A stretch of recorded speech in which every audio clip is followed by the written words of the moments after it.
Hello दोस्तों, आप कैसे हैं। आई होप कि आप अच्छे होंगे। तो हम इस वीडियो में कक्षा 10वीं के प्रश्नावली 13.1 के प्रश्न संख्या 9 को सॉल्व करने वाले हैं।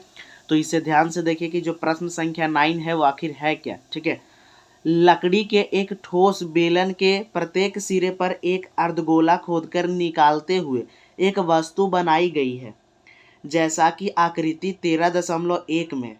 ठीक है, तो यहाँ पे देखिए कि 13.1 है। ठीक है, में दर्शाया गया है यदि बेलन की ऊंचाई 10 सेंटीमीटर है और आधार की त्रिज्या 3.5 सेंटीमीटर हो तो इस वस्तु का संपूर्ण पृष्ठीय क्षेत्रफल ज्ञात कीजिए। ठीक है, तो क्या करना है, यहाँ पे बताया गया है क्या कि एक बेलन है जिसके प्रत्येक सिरे पे देखिए 2 सिरा है ना, इस पे एक एक अर्धगोला खोद कर क्या किया गया है, निकाला हुआ है। ठीक है, और एक वस्तु बनाई गई है, जैसा कि देखिए ये आकृति में आप देख सकते हैं, आकृति 13.1 में। और दिया गया है यदि बेलन का जो ऊंचाई है, ठीक है, बेलन का ऊंचाई क्वेश्चन में हम लोग का दिया हुआ है h।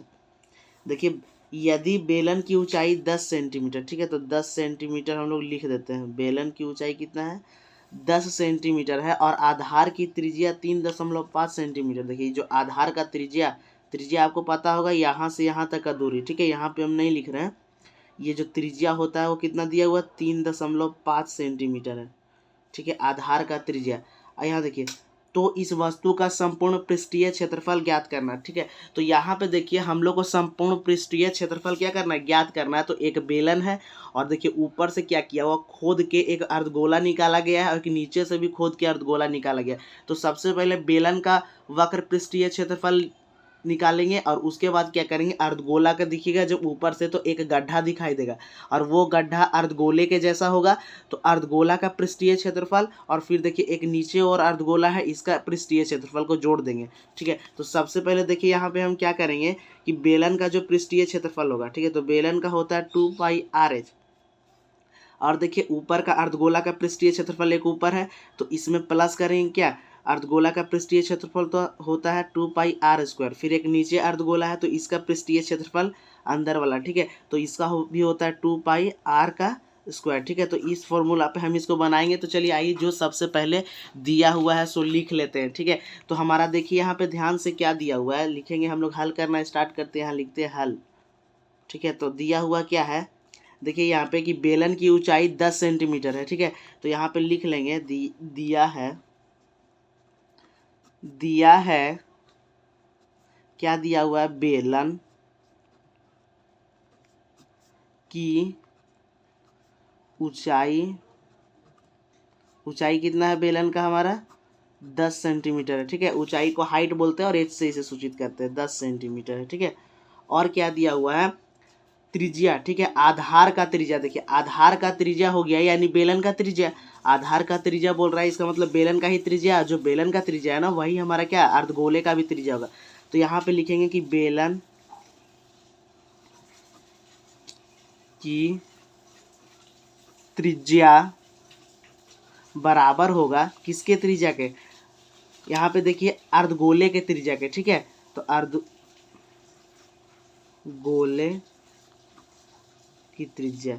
ठीक है, तो यहाँ पे देखिए कि हम इधर साइड में लिख देते हैं, क्या होगा हमारा, जो बेलन का त्रिज्या बराबर है अर्धगोला का त्रिज्या। यहाँ देखिए 3.5 सेंटीमीटर दिया हुआ है, तो 3.5 सेंटीमीटर हम यहाँ लिख देते हैं। ठीक है, बराबर कर। अब चलिए हम क्वेश्चन को सॉल्व करते हैं। ठीक है, तो हम आपको बताएं कि सबसे पहले क्या करेंगे कि जो बेलन है उसका वक्र पृष्ठीय क्षेत्रफल, और फिर देखिए ऊपर से दिखता है गड्ढा कैसे, एक अर्धगोले के जैसा, तो एक ऊपर का अर्धगोला का वक्र पृष्ठीय क्षेत्रफल और देखिए एक नीचे अर्धगोला है तो इसका पृष्ठीय क्षेत्रफल को क्या करेंगे, जोड़ेंगे। ठीक है, तब यहाँ पे ध्यान से देखिए कि जो वक्र पृष्ठीय क्षेत्रफल दोनों का हम लोग जोड़ेंगे, तीनों का। तो सबसे पहले क्या निकालने बोला है, वस्तु का संपूर्ण पृष्ठीय क्षेत्रफल। तब बोलेंगे यहाँ पे वस्तु का संपूर्ण, ठीक है, क्या लिखा हुआ है, संपूर्ण पृष्ठीय क्षेत्रफल हम लोग को निकालना है ना, तो आप ध्यान से देखिएगा। ठीक है, संपूर्ण पृष्ठीय क्षेत्रफल। ठीक है, तो फिर से इसको एक बार आपको हम समझाते हैं। ठीक है, तो सबसे पहले पृष्ठीय क्षेत्रफल यानी बाहर का जो सतह है ना उसका क्षेत्रफल निकालना है। तो देखिए एक बेलन है ऐसे, तो बेलन का जो पृष्ठीय क्षेत्रफल होता है वक्र वाला, जो साइड वाला जो लंबा, वो होता है 2πr(h). तो यहाँ पे क्या कर देंगे 2πr(h) पहले लिखेंगे। अब देखिए कि बेलन का ऊपर क्या किया गया है कि एक अर्धगोला गड्ढा किया गया है, ठीक है। तो अर्धगोला गड्ढा किया है, इसका भी तो पृष्ठीय क्षेत्रफल चाहिए क्योंकि पूरा वस्तु का चाहिए, ऊपर से अर्धगोला गड्ढा दिखेगा। तो जो अर्धगोला का होता है गड्ढा का जो पृष्ठीय क्षेत्रफल होता है वो क्या होगा, उसमें प्लस कर देंगे 2πr² होता है, ठीक है, अर्धगोला का पृष्ठीय क्षेत्रफल का फॉर्मूला। अब देखिए एक नीचे भी है तो एक और कर देंगे प्लस इसमें 2πr², ठीक है। अब यहाँ पे देखिए इसको हम सॉल्व करेंगे, ठीक है। तब यहाँ पे देखिए 2πr(h) है, तो यहाँ पे देखिए हम सॉल्व करते हैं। यहाँ पे ध्यान देना है कि 2πr(h) है, देखिए यहाँ 2 गो 2πr² है, यहाँ भी 2 गो 2πr², तो जोड़ देंगे तो 4 को हो जाएगा, तो प्लस में 4πr² हो जाएगा, ठीक है। अब इसको हम लोग सॉल्व करते हैं, ठीक है। देखिए 2 है तो 2 लिख देंगे, और पाई कितना है, ठीक है, तो पाई का मान हम लोग क्या लेते हैं 22/7, फिर गुना, तो गुना लिख देंगे r, ठीक है। अब क्या है r, तो त्रिज्या क्या है हमारा, यहाँ देखिए 3.5 सेंटीमीटर, ठीक है, तो यहाँ पे लिख देते हैं 3.5। अब गुना में क्या है h, और h कितना दिया हुआ है हमारा, यहाँ ध्यान दीजिए 10 सेंटीमीटर, तो यहाँ हम लोग लिख देते हैं 10, प्लस है प्लस देंगे, अब 4, देखिए 4, अब पाई का मान बैठाएंगे, देखिए r का स्क्वायर है तो r 2 बार है तो r 2 बार लिखेंगे, ठीक है, 3.5, और फिर यहाँ भी क्या हो जाएगा इंटू में 3.5, ठीक है। अब यहाँ पे देखिए ध्यान दीजिए कि अभी यहाँ पे क्या करेंगे कि यहाँ से देखिए ये जो है ना 3.5, इसको यहाँ से क्या करना है कि ये जब हम लोग को दशमलव हटाएंगे तो नीचे एक जीरो लगाते हैं, यहाँ भी देखिए दशमलव हटाएंगे तो नीचे क्या लगाएंगे एक जीरो, और फिर यहाँ दशमलव हटाएंगे तो नीचे क्या लगाएंगे जीरो। तो सबसे पहले हम इसी को काट लेते हैं, देखिए यहाँ 35 होगा 10, तो 35 7 का पहाड़ा में 5 का पहाड़ा में 7 बार में आएगा, और 10 कितना बार में 2 बार में, ठीक है। तो 7/2 यहाँ होगा, और इसको भी वैसे ही काट लेंगे, 7/2 ये भी आएगा, और ये भी कितना आएगा 7/2 आएगा, ठीक है। अब देखिए हम लोग को काटने में आसानी होगा, देखिए यहाँ 2 है और यहाँ 2 है, तो इस 2 से ये 2 क्या होगा कैंसिल हो जाएगा, देखिए यहाँ 7 यहाँ 7, तो ये 7 से ये 7 क्या हो जाएगा हमारा कैंसिल हो जाएगा।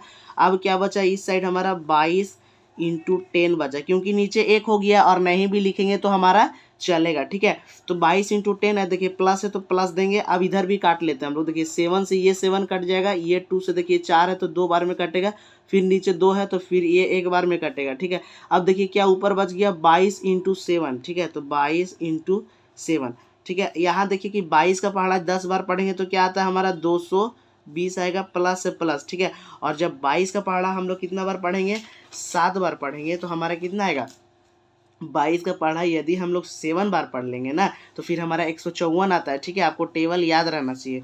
और देखिए 220 में 154 जोड़ना है ना, तो 220 में हम लोग 154 को जोड़ के देखते हैं कितना आता है, ठीक है। देखिए 4 प्लस करना है, 5 2 7 और 3 374 आएगा, ठीक है। 300 क्या आएगा 74। अब देखना है कि ऊंचाई और त्रिज्या क्या चीज में दिया होता है सेंटीमीटर में, तो जो हमारा क्षेत्रफल आएगा वो सेंटीमीटर में आएगा, और याद रखना है कि हमेशा स्क्वायर में आता है सेंटीमीटर, ठीक है, सॉरी जो क्षेत्रफल होता है वो हमारा स्क्वायर में आता है, तो 374 सेंटीमीटर स्क्वायर इसका क्या होगा आंसर होगा। तो आई होप फ्रेंड्स आपको यह क्वेश्चन समझने में आसानी हुई होगी। यदि इस क्वेश्चन को समझने में आपको थोड़ा सा भी मुश्किल लगा होगा तो हमें कमेंट में ज़रूर बताएं, हम फिर से आपको समझाने का प्रयास करेंगे। तो फिर मिलते हैं हम एक नए वीडियो के साथ, तब तक के लिए जय हिंद दोस्तों।